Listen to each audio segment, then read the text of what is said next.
E aí, pessoal, nesse vídeo eu vou estar falando sobre as distopias genitais, tá? E antes de começar a falar sobre a distopia propriamente dita, eu vou falar um pouquinho sobre a manutenção da estática dos órgãos pélvicos, porque tem tudo a ver, tá? É justamente pela quebra desse equilíbrio que a gente vai ter a ocorrência das distopias, né? Então, gente, a manutenção da estática dos órgãos pélvicos é mantida por dois aparelhos anatômicos, tá? Os aparelhos de sustentação e os aparelhos de suspensão.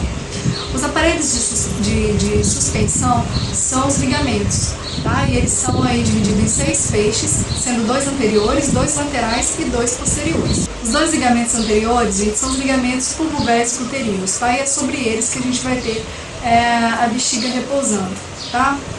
Os 2 ligamentos laterais são os mais importantes, são os ligamentos cardinais ou paramétrios laterais, tá? São os mais importantes, os mais desenvolvidos, e eles têm a função ali de fixar o colo e o fundo da bulbo da vagina. E os ligamentos posteriores são os ligamentos uterossacros. Eles têm a função de gerar a manutenção do posicionamento do colo uterino para cima e para trás, tá? Então, gente, o útero que fica ali, repousa ali sobre a bexiga, ele é suspenso, tá, por esses ligamentos que funcionam aí como amarras, né, responsáveis por manter esse órgão no posicionamento adequado, né, o útero e a vagina.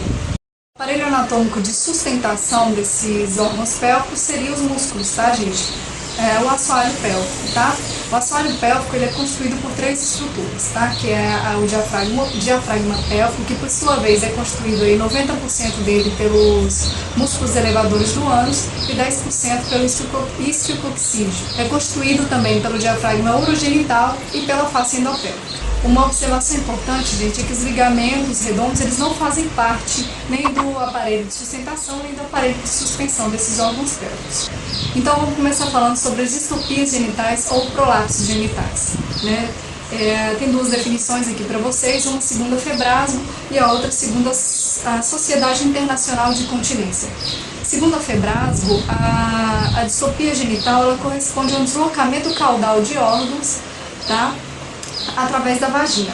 Esses órgãos podem ser o útero, que a gente chama de esterocele, pode ser uma alça intestinal, que a gente chama de enterocele, pode ser o reto, que a gente chama de retocele, pode ser a uretra, que a gente chama de uretrocele, ou pode ser a bexiga, cistocele. A definição de prolapso genital, segundo a Sociedade Internacional de Continência, significa a descida de uma ou mais estruturas, gente, que pode ser aí a parede anterior da vagina, tá? A parede posterior da vagina, pode ser colo e corpo uterino, ou pode ser também a descida da cúpula vaginal em pacientes esterectomizados. Agora, sobre o estadiamento do prolapso segundo a classificação internacional de continência, é um pouquinho complicado, tá? Eu estava lendo um livrinho aqui, acho que não estava muito didático, eu entendi, tá? Eu acredito que eu entendi, mas eu não tenho 100% de certeza do que eu vou falar aqui pra vocês a respeito dessa parte, tá? Então, se você tá aí assistindo e tem conhecimento a respeito dessa classificação, sobre aquele desenho maluco que eu vou colocar aqui pra vocês verem, vou tentar passar pra vocês. Se eu falar alguma coisa errada, por favor, me corrijam, tá? Depois eu vou colocar aí uma observaçãozinha no vídeo, caso eu tenha dito alguma coisa errada, tá? Então, primeiro, gente, sobre o estadiamento, a gente vai pegar como um ponto de referência o introito vaginal, tá? Que seria ali o ponto 0. Tudo que vier acima, parecido com aquela questão lá dos planos de Delim, tá? Tudo que vier acima do ponto 0, ou seja, tudo que vier acima do introito vaginal, a gente coloca como menos. E tudo que vier abaixo, a gente vai colocar como mais, ou seja, 1 centímetro acima do introito menos 1, 2 centímetros acima do introito menos 2, e assim sucessivamente, tá? E o mesmo em relação para o que vem abaixo, só que a gente troca por mais. Então, 1 centímetro abaixo do introito mais 1, 2 centímetros abaixo mais 2, e assim sucessivamente, tá? E aí, através disso, a gente consegue mais ou menos classificar o grau desse prolapso, tá? Porque é assim, gente, tudo que vier, tudo que for negativo, a gente fala que é um prolapso genital de primeiro grau, ou seja, não se exteriorizou ainda, não passou ali pelo introito vaginal. Ao contrário de quando essas estruturas vão se exteriorizar parcialmente através desse introito, Tá? Então, enquanto for uma exteriorização parcial, passou ali pelo introito vaginal, você consegue visualizar parcialmente aquela estrutura, você fala que é um prolapso de segundo grau. Tá? Agora, se essa estrutura sair completamente, né, no caso o útero, através do introito vaginal, a gente fala que é um prolapso de terceiro grau, ou seja, quando você tem a esterilização total, completa do útero através do introito vaginal. E aí, para ajudar a gente com esse estadiamento, é que vem a parte mais complicada, né? Que é esse desenho maluco aí que eu vou colocar para vocês. E achei um pouquinho complicado, assim, de entender isso aí, porque, como eu já falei, o livro ele não foi muito didático nesse ponto. Mas vou tentar passar para vocês o que eu entendi. Nesse desenho aí, gente, a gente tem a representação da disposição anatômica do útero e da parede vaginal, tá? E tem também o que seria uma projeção ali de um prolapso uterino e os graus de projeção. Tá? Esse desenho ele representa alguns pontinhos que representam alguns marcos anatômicos e representa o nivelamento ideal para cada ponto. Os pontinhos A's, eles representam ali a parede anterior da vagina, os pontinhos P's representam ali a parede posterior da vagina, tá? E o pontinho AA e BA representa ali, gente, uma variação de movimento que essas estruturas podem ter em repouso e ao esforço. Tá? E essa movimentação, essa variação máxima tem que ser de 3 centímetros. Se for mais do que 3 centímetros, está alterado. Tá bom? A mesma coisa vale para a parede posterior da vagina. A variação entre o pontinho AP e BP pode ser no máximo de 3 centímetros. Ok? Agora, o pontinho C, ele representa ali o posicionamento do colo uterino ou da cúpula vaginal. Tá? E o pontinho D representaria o posicionamento anatômico do fundo de saco de Douglas. Então, a melhor maneira que eu achei assim, de lidar com essa questão, né, que isso cai muito em prova de residência, é memorizar essa imagem e memorizar qual é o nível adequado para cada ponto. Porque se tiver alterado, é um indício de que essa mulher tem algum prolapso uterino. Tá? Ou seja, o pontinho C, gente, que representa ali o colo uterino, ou a cúpula, né, vaginal, ele varia de acordo com a bibliografia, tá? Acho que pode ser entre menos 6 a menos 8 centímetros, mas a grande maioria das provas aí de residência adotam o ponto C como menos 8, tá bom? Então o ponto ideal para o ponto C é o menos 8. Se ele estiver abaixo de menos 8, é um indício de que houve algum grau de prolapso, tá? E a mesma coisa vale para os outros pontos. O pontinho A, menos 3, o pontinho P, menos 3 também. O pontinho D, menos 10. Então, memorizar esse esqueminha, memorizar qual é o nível para cada ponto, que eu acho que é a maneira mais simples que a gente tem de tentar lidar com questões relacionadas a isso aí. Ok, gente? Então, se você tiver ali o pontinho C localizado lá no menos 3, é um sinal de prolapso, né? Só que é um prolapso do quê? De primeiro grau, porque ainda não passou pelo introito, esse valor ainda é negativo. Ao contrário de que se esse ponto C for lá para mais 2, por exemplo, já houve um prolapso parcial desse útero, né? Um prolapso de segundo grau, ficou positivo, passou pelo introito. Agora, se esse ponto C sair de menos 8, ao invés de ser menos 8, né, que é o ponto anatômico, para esse ponto C, for lá para mais 8, é um sinal de que houve um prolapso completo do órgão, é um prolapso de terceiro grau. Sobre a fisiopatologia, gente, das dissopias genitais, o que vai acontecer é uma quebra, tá, daquele equilíbrio, como eu já falei para vocês, da estática pélvica. Tá? Essa quebra de equilíbrio pode acontecer devido a problemas congênitos ou devido a altas pressões ali intraabdominais. O principal fator relacionado à quebra desse equilíbrio é a multiparidade.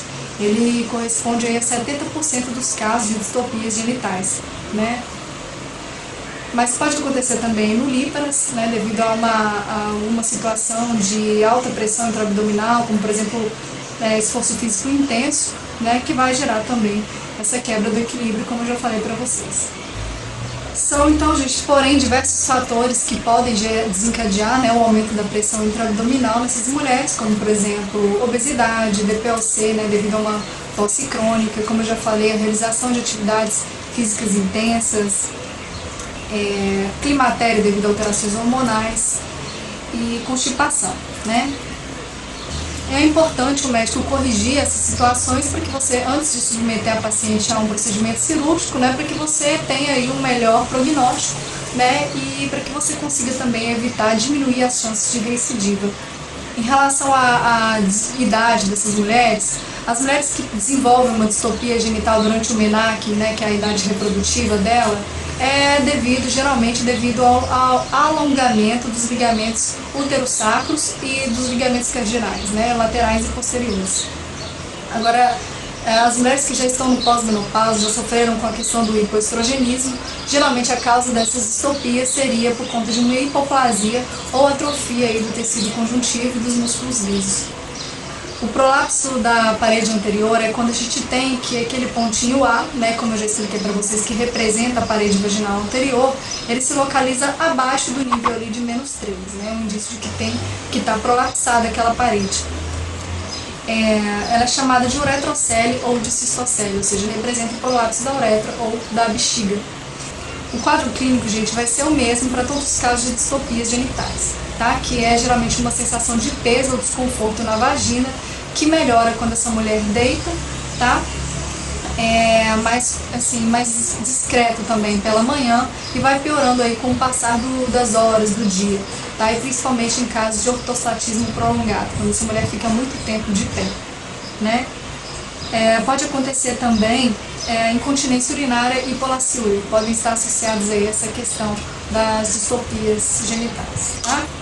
O sinal mais comum, sinal diferente de sintoma, né? Sintoma é aquele que a paciente vai referir para você durante a consulta, o sinal é aquilo que você vai avaliar o exame físico, né? Então, o sinal mais comum é a exteriorização de uma bola, tá? Na vagina, durante o repouso, que pode piorar, aumentar a manobra de Valsalva, né, que é a manobrinha de esforço que a gente pede para o paciente fazer, segurar o nariz, fechar a boca e soprar contra a boca e o nariz, fazendo aquela força de cocô mesmo, né.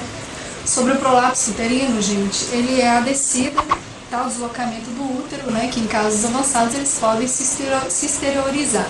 Né? Como eu já expliquei para vocês, esse prolapso ele pode ser classificado em graus. Né? Primeiro grau, se não tiver passado ali pelo introito da vagina, a partir do momento que se exteriorizou pelo introito.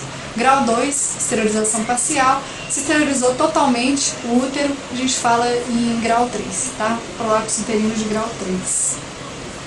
O quadro clínico, como eu já expliquei para vocês, é o mesmo que todos os outros casos de distopias genitais. Então, essa mulher vai ter uma sensação de peso ou desconforto na vagina, que piora quando ela fica muito tempo em ortostatismo, né, e na posição ortostática, melhora quando ela deita. Pode acontecer um sangramento devido ao atrito ali com a roupa íntima. Dispareunia, né, que é uma dor à relação sexual, e disfunção sexual.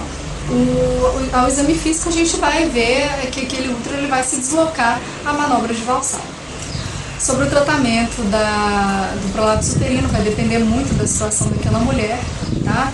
Primeiro, que se for um caso assintomático, não tem necessidade de tratamento.